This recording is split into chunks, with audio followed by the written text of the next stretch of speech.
Our first speaker is Jimena Bautista. She's from Bolivia, and she's going to update us about the organizing she's been doing in Bolivia and in the South American region in the last few weeks. So welcome, Jimena, and over to you.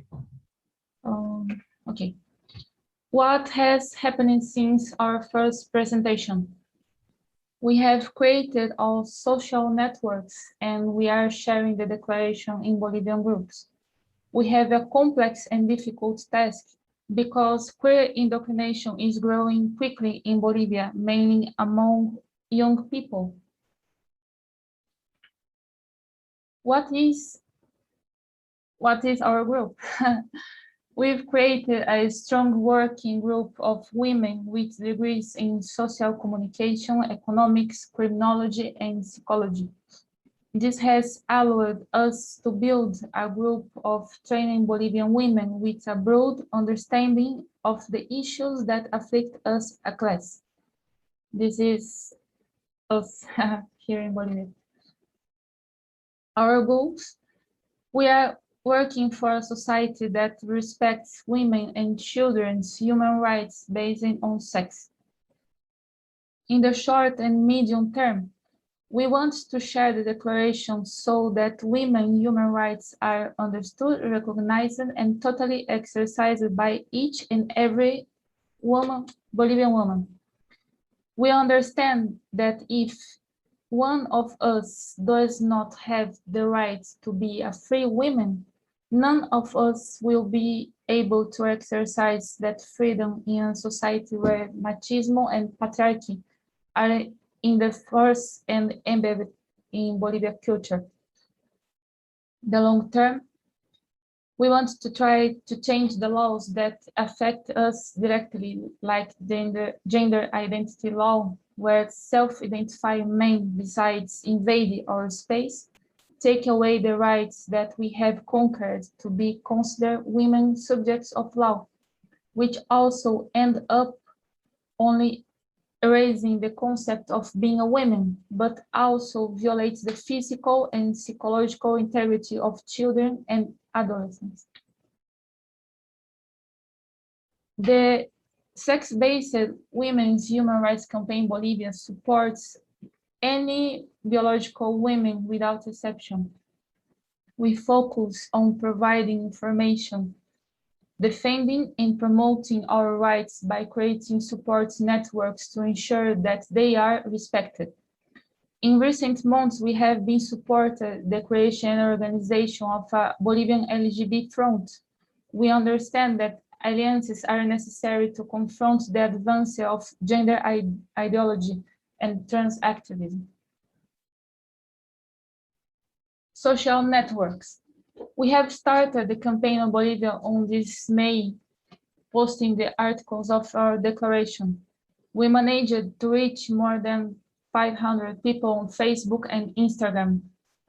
This is a lot for us in a few months.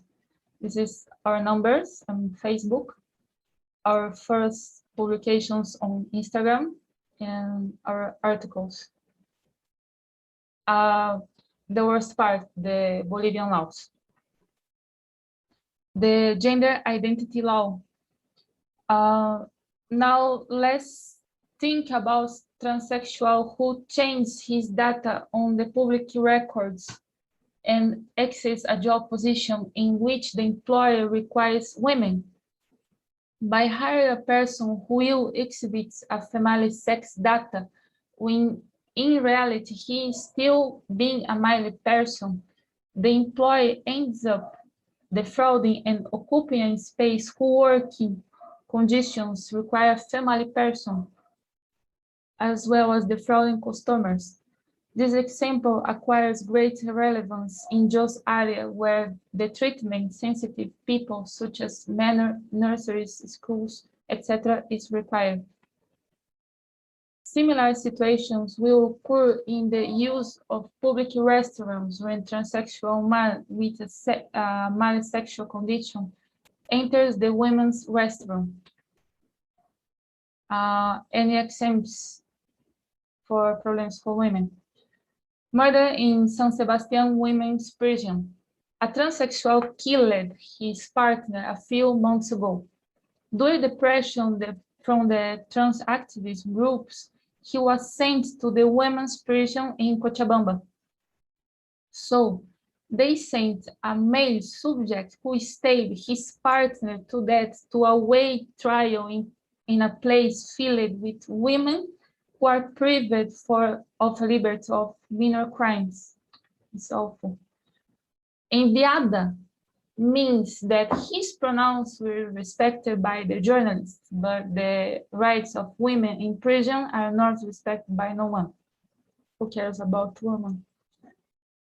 This is the news. The threat of invasion of women restaurants.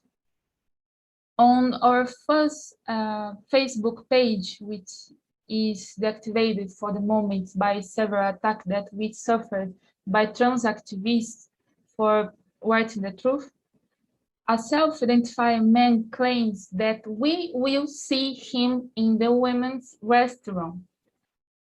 They know it's a touchy subject for women who are gender critical. This is the man in my first presentation that was invited to talk about women's health by UN Women Bolivia the last year, and he is back, this man. He wrote, "Thanks, but I'm fine. I love my body that I'm living it, and we'll see it at the women's restaurant." He wrote this. I'm sorry. We understand that those people are indeed at risk when using male restaurants, women's rights and safe space, but respect by social activists. This is a problem that men should deal with themselves. It's not a women issue. From self-identified men masturbating in bathrooms to rapists, these people prove that cannot be trusted by our safety in such intimate space as bathroom. This is a trigger warning. Please be careful. This is happening. Violence against women. We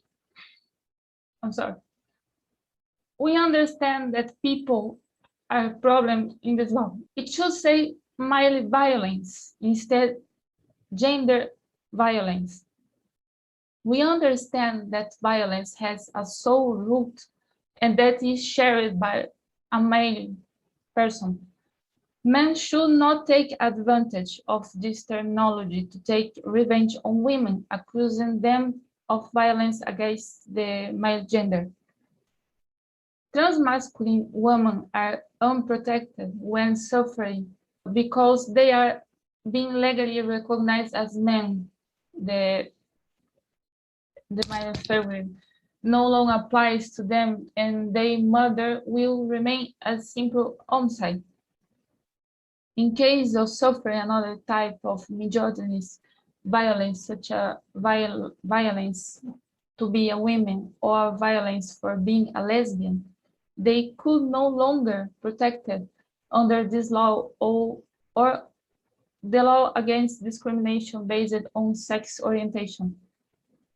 We don't know how the macho crimes committed against them typify if they simply identify themselves as men without having legally recognized it.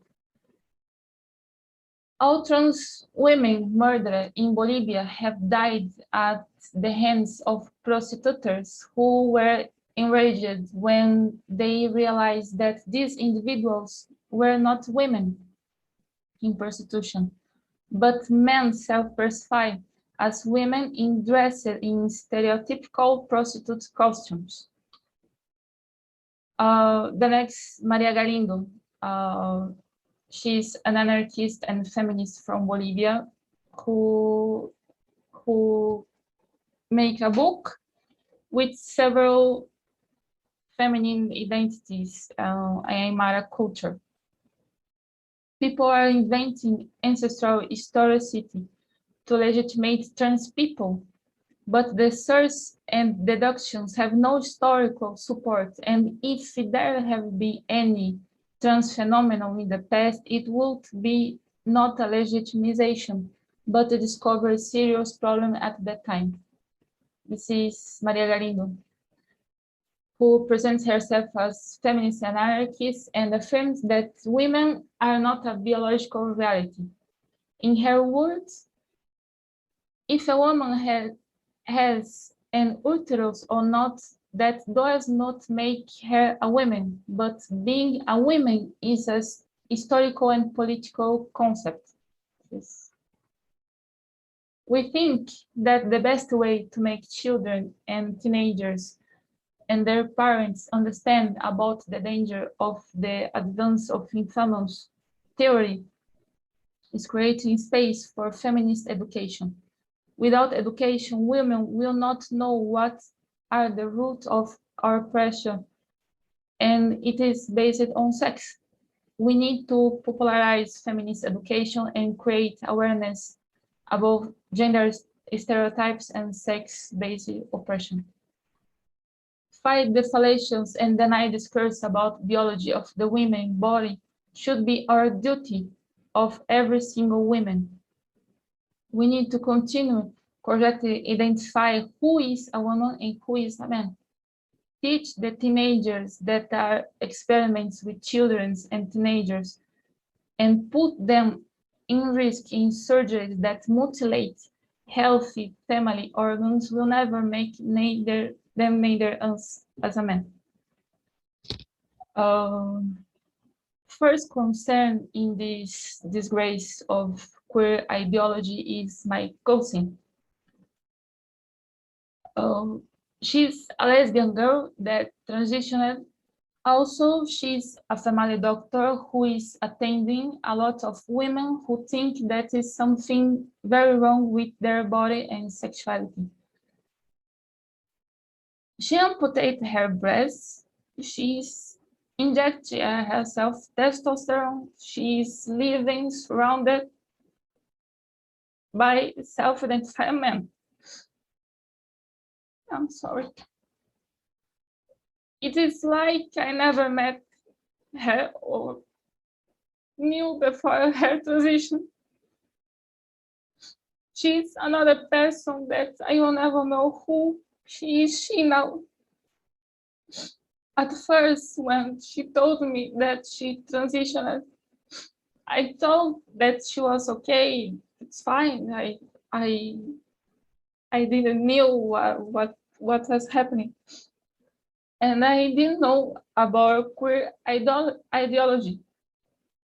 So I didn't give any importance to that.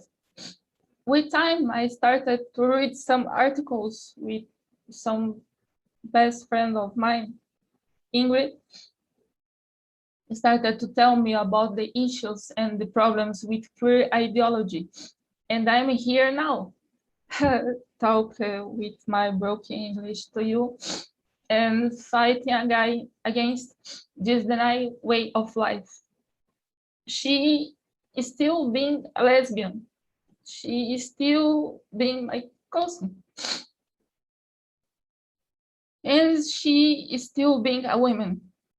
No matter what she did with her body, nothing will change the reality. She will be forever a woman. I'm sorry. Every single part of her breast scars tells me that her suffering is still there. Trans activism is an helpful movement that will destroy and erase human history. And if we don't react and fight for our children and our sisters, we don't know what to do. To finish, please don't be silent, don't be accomplice. let's fight, let's talk.